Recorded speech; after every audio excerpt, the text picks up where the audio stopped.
కోటప్పకొండ లొకేషన్లను చూస్తాకొస్తున్నారు. వారు కూడా మాతో పాటు ఘాటంలో ఉన్నవారే.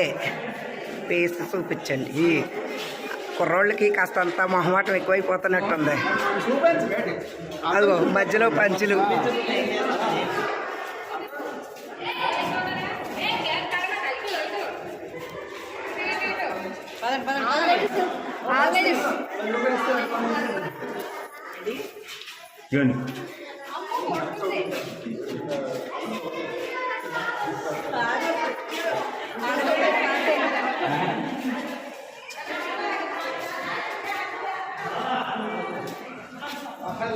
లోన చూడటానికి వస్తున్నారు. ఇక్కడ లొకేషన్లు కూడా చాలా బాగున్నాయి.